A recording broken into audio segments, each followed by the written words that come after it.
Hello and welcome to my YouTube channel. Today I am going to discuss a topic improving ethical conduct in the public service. It is very important topic, and in my previous video I explained you about ethics in public services. This topic is directly connected with my previous video. So before understanding this topic, you must refer my previous video.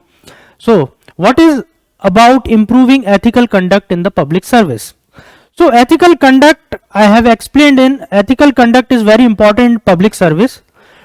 So before explaining this topic, I will briefly explain you what is public service. Public service, as the name suggests, public service is about all goods and services which are provided by the government to the citizens. Now, as the scope of government has increased nowadays, so now the private partners which have been collaborated with the government are also come under the definition of public sectors, government. So public services are not only those services which are provided by the government.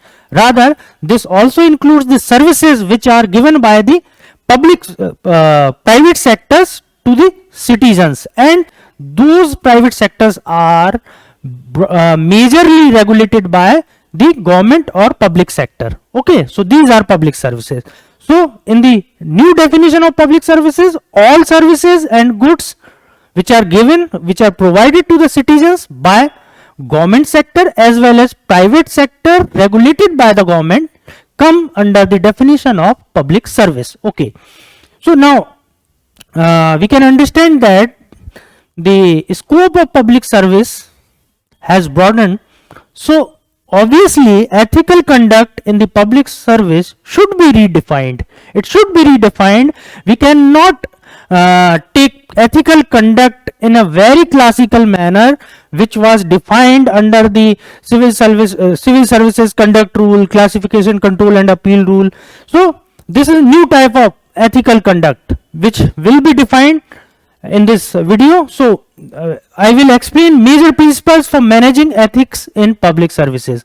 तो ऐसे कौन से principles होने चाहिए जो public service के ethics को control करेंगे? Okay, so as this topic suggests that I am concerned about public services.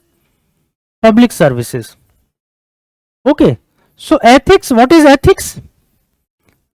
I have explained in my previous videos that what is ethics. Ethics and morality are similar term, but ethics have a wider connotation in terms of legal framework. Okay, so ethics talks about legal framework. It talks about rules, regulations, laws. So ethics is about laws, rules and regulations. So obviously ethics in public services, ethical conduct in public services will focus on the rules, laws and regulations for the public servants. Not only for public servants, these rules and laws for private sectors, as I explained you previously that private sector is also providing public services, public goods. So these ethical conducts in terms of laws, rules and regulations will be similarly applied to those players also. Okay, so there must be some major principle, general principle which should be keep in mind while framing these laws, rules and regulations. So I will talk about those frameworks, general principles. I will not talk about what should be the law, what should be the rules, what should be the regulation. This is not my concern over here, because these are very detailed laws, rules and regulations which are framed by executive. Okay, parliament or legislative bodies just makes a broader framework. I will talk about that broader framework. Okay, so in next slide we can see that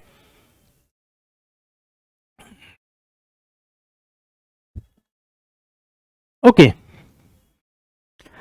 in 1998, a very important recommendation of OECD Council came out, and this recommendation is the foundation of the ethical conduct, principle related to the ethical conduct in the public service. So I will talk about these major principles. What are these major principles? Okay, in this year 2020-24, you will find a question, you can find a question related to this major framework. Okay, so I am focusing on the major framework given by the OECD Council, OECD Council. Okay, so you know that ethics in public services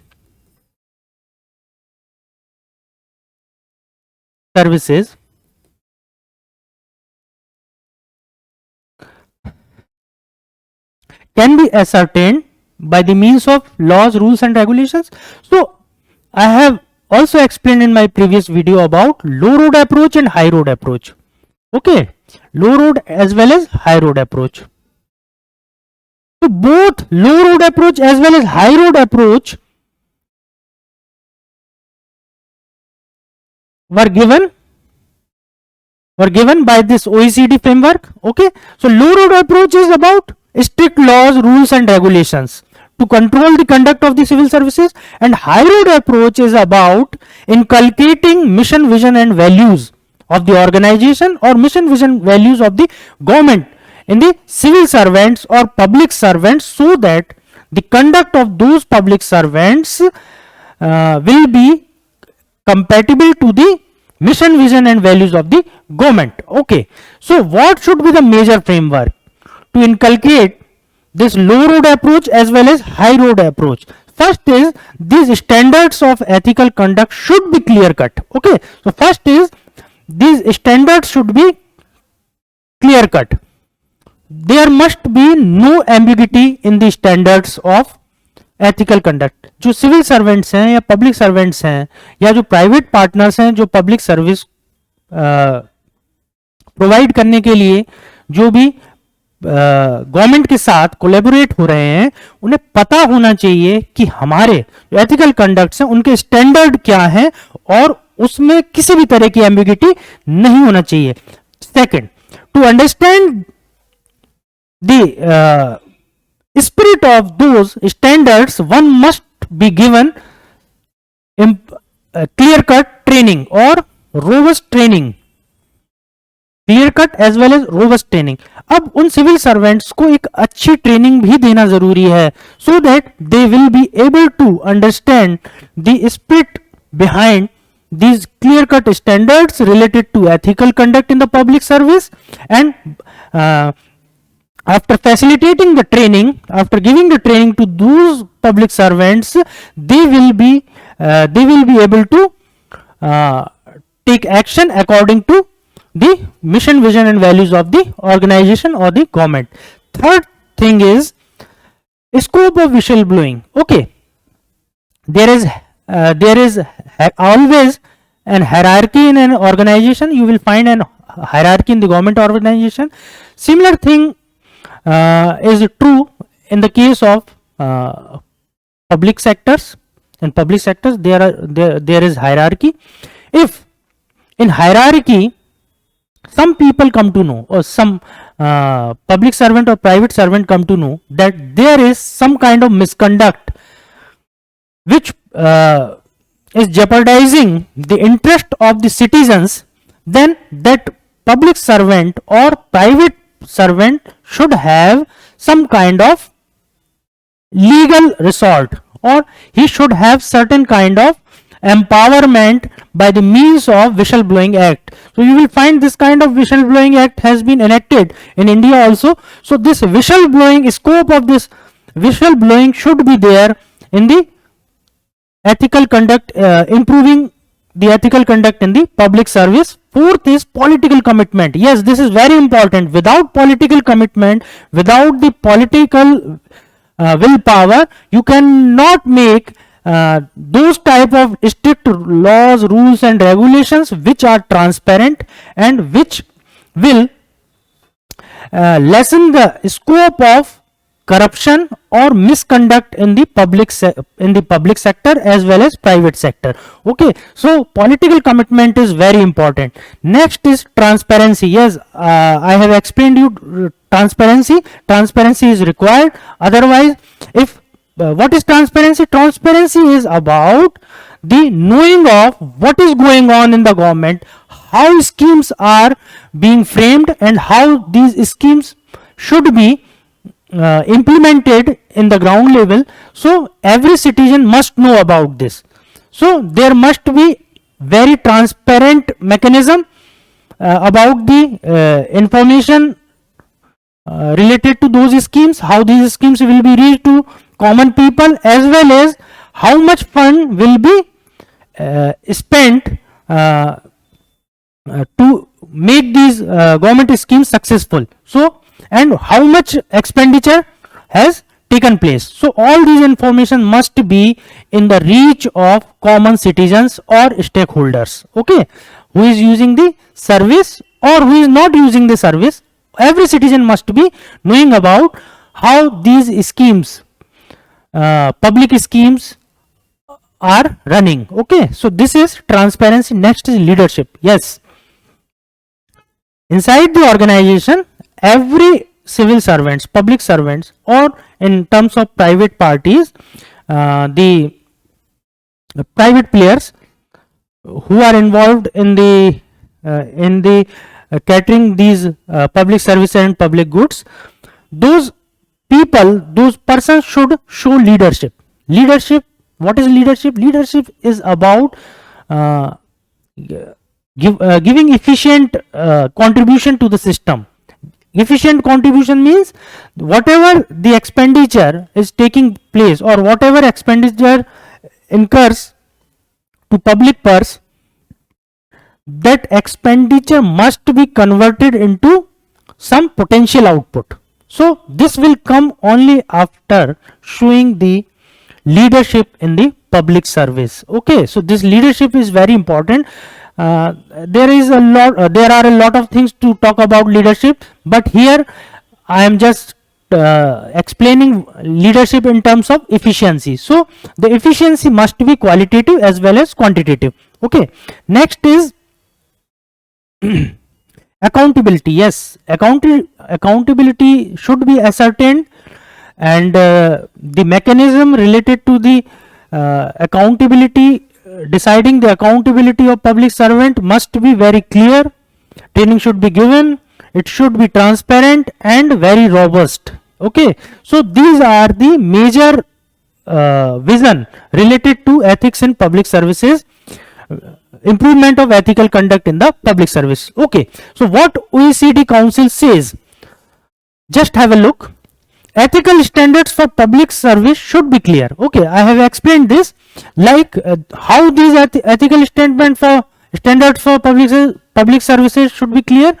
Example will be in the form of a code of conduct. The code of conduct for the civil services, civil servants should be very clear, very lucid, and it should be so simple that every person can comprehend these laws, rules and regulations, code of conducts very easily. Okay, so these ethical standards for public service should be clear.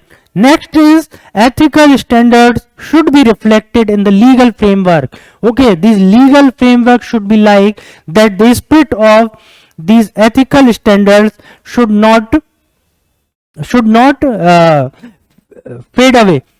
Okay, तो ये जो reflections हैं वो दिखने चाहिए. ये नहीं कि जब हमने रूल बनाए, लॉज बनाए, तो जो हमारे उसके पीछे का आइडिया था वो ही कहीं पे जाके खत्म हो जाए. तो वो पूरी तरह से दिखना चाहिए. Laws and regulations could state the fundamental values of public service. Okay, so ये जो लॉ, रूल्स एंड रेगुलेशन है, the law, rules and regulation should comprise of the fundamental values of public service and should provide the framework for guidance, investigation, disciplinary action and prosecution. Okay, so all these things should be comprised of under these laws, rules and regulations, guidance for the public servants, What is guidance for the public servant? A public servant must, or a public servant ought to do this. A public servant should do not do this. So this is about guidance. Investigation, yes, there must be proper scope related to investigation of the misconduct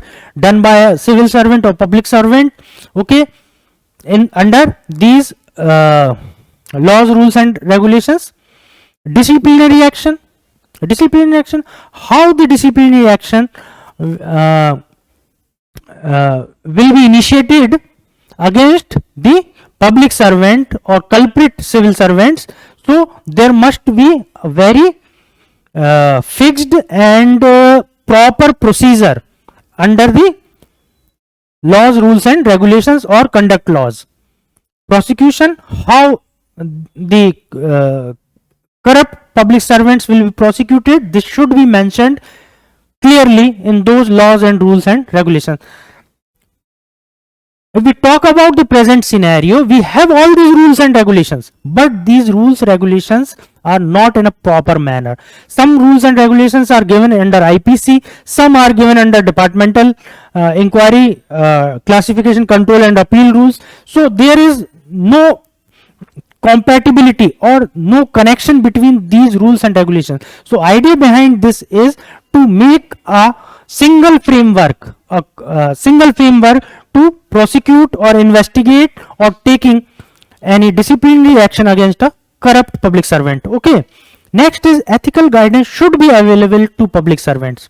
तो public servants को पता होना चाहिए कि उनको किस तरह का एथिक्स फॉलो करना है. So this will come out, this will be ascertained with the help of training. Okay, training is very important component in improving ethical conduct, and this training part is the weakness of Indian public service. We don't have very robust training program, and all training programs are not taken up seriously by the public servant. Public servant ये सोचते हैं अरे ठीक है ये क्या simple training है, I know everything. But it is not about knowing everything. It is about inculcating the mission, vision, values and standards of ethics. Okay, so positioning in the mind of public servant is very important, which can be only come by proper scientific training. Okay, next is public servants should know their rights and obligations when exposing wrongdoings. Okay, तो public servant को पता होना चाहिए कि उन अगर जब भी कोई wrong doing है, if any public servant comes to know that certain kind of misconduct or embezzlement or corruption is evident, then what should be done?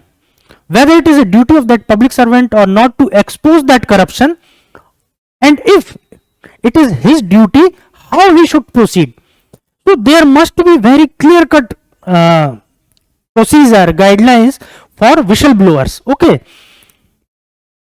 so this these recommendations came in 1998. So most of these recommendations have been followed. Okay, in India also. These should include clear-cut rules and procedures for officials to follow and a formal chain of responsibility. Okay. Next you will see that ethical standards for public service should be clear. Okay, ये हो चुका है.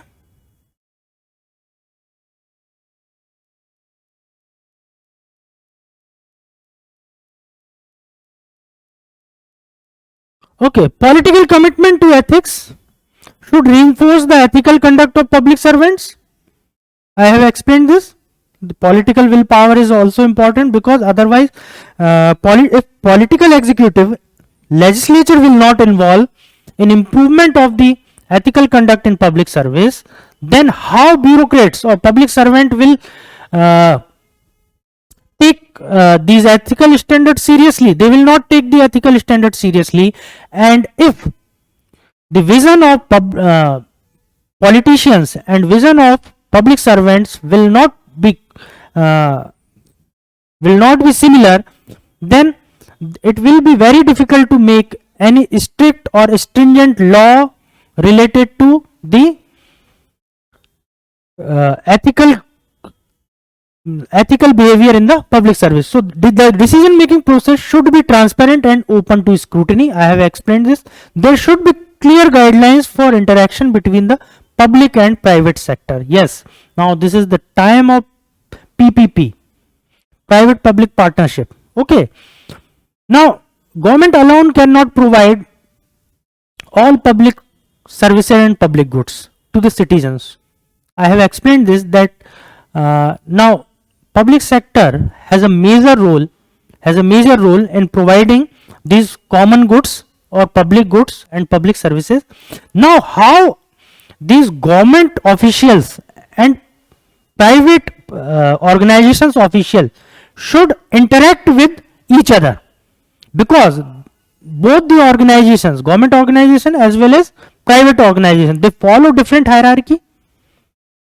They don't have any type of interaction or a regulatory mechanism which controls that this person will interact to this person in this manner. So there is no hierarchical compatibility. So we have to find out, we have to ascertain the interaction between the public and private sectors. So we have to ascertain that mechanism under which the interaction between private and public sectors official will take place. Okay, this is a very mammoth task. This is not very simple. Okay, because it involves a lot of things like ego clashes, okay, superiority complex, all these things. Manager should demonstrate and promote ethical conduct. Here manager, if I use word public servant, if I use civil servant or manager, all are similar words. Okay, manager word is very recent phenomena in the field of public servants, in the field of public services. Example, providing consistent leadership and serving as role models in terms of ethics and conduct in their professional relationship. Okay. Next, management policies, procedure and practices should promote ethical conduct. Yes. Management policies and practices should demonstrate an organization's commitment to ethical standards. I have explained already. Public service conditions and management of human resource should promote ethical conduct. This is very important aspect. What are public service conditions? Public service conditions are how our public servants are remunerated, how they are paid up, what is their salary for their contribution. Okay, you will see that the salary given to a very high echelon public servant is really very less if we compare the salary of that public servant with that of a private counterpart. Okay, so this salary should be rationalized, and time to time the pay commission should come up with good public service conditions. Okay, there are different public service conditions which are defined by the pay commissions. I will not explain it in detail. Okay, so this public service conditions should be like public servant has should not think about any misconduct or corrupt action, because all needs of those public servant should be fulfilled. Okay, appropriately. Adequate accountability mechanism should be in place within the public service. Okay, in a separate topic of accountability, I will explain you accountability in my next video. Appropriate procedures and sanctions should exist to deal with misconduct. I have explained all these things. Okay, so this is all about the improving ethical conduct in the public service, and we have seen that all these things are related to the improvement inside the organizations. These organizations are majorly public organization, government organization, and also the some kind of private organization which are under the which are working under the collaboration with the public sectors. Okay, so you can understand this, and this will be asked in this year. I think that you can you understand all these things. Okay, so in my next video I will explain you some different topic of ethics, integrity and aptitude. So please like and subscribe my channel. Thank you.